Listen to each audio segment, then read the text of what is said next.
Ils sont les gagnants du concours Jeunes ambassadeurs de Mayotte. Leur mission était de défendre les intérêts de Mayotte en Europe et promouvoir notre île à travers cette opportunité. Paris, le Palais du Luxembourg, Bruxelles, à la découverte des institutions européennes. De retour sur l'île, ils sont désormais les ambassadeurs de l'Europe à Mayotte et sont en campagne pour sensibiliser la population à accomplir leur devoir de citoyen pour les Européennes 2014.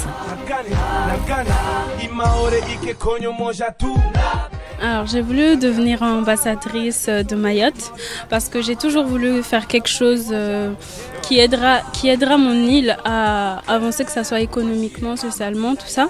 Et du coup c'est tombé à pic.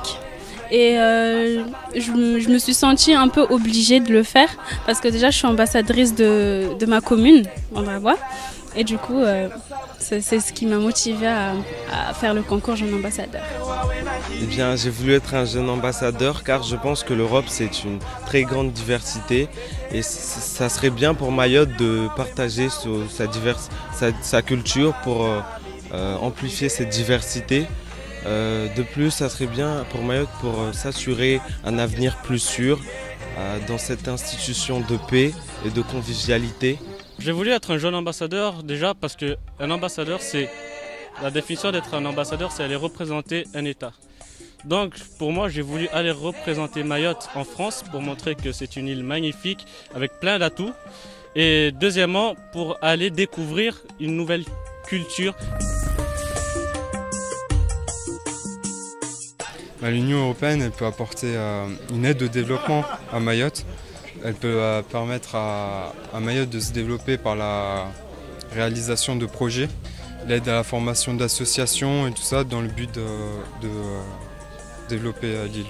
L'Europe représente une grande ouverture économique, touristique, culturelle et en Mayotte, en devenant région périphérique, pourra bénéficier de ce manne financier pour développer ses activités. L'Union européenne peut apporter à Mayotte la diversité culturelle qui existe déjà en Europe et que ce serait bien de l'exporter à Mayotte, autant au niveau culturel qu'au niveau linguistique, donner plus de perspectives de voyage en Europe aux étudiants mahorais ainsi qu'aux élèves mahorais, afin de découvrir et d'approfondir la langue espagnole ou anglaise que l'on nous enseigne dans les établissements scolaires, d'avoir plus de connaissances sur les cultures européenne ainsi que l'art aussi. Mayotte, en devenant région ultra-périphérique, je rappelle le 1er janvier 2014, peut apporter beaucoup à l'Europe, notamment en termes d'économie, mais encore au niveau de lagon.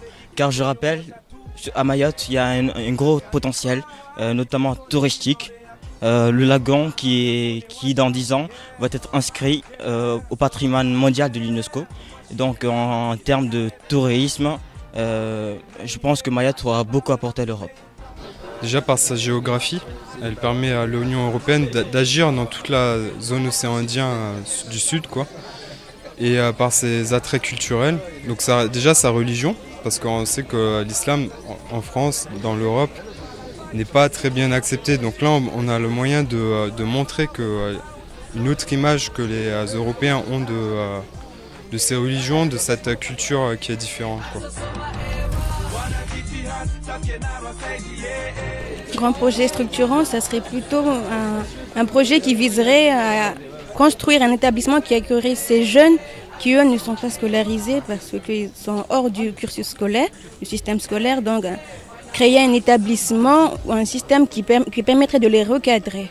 Oui, le fonds le plus important et structurel que l'Union européenne pourrait mettre à Mayotte, c'est surtout au niveau de l'éducation.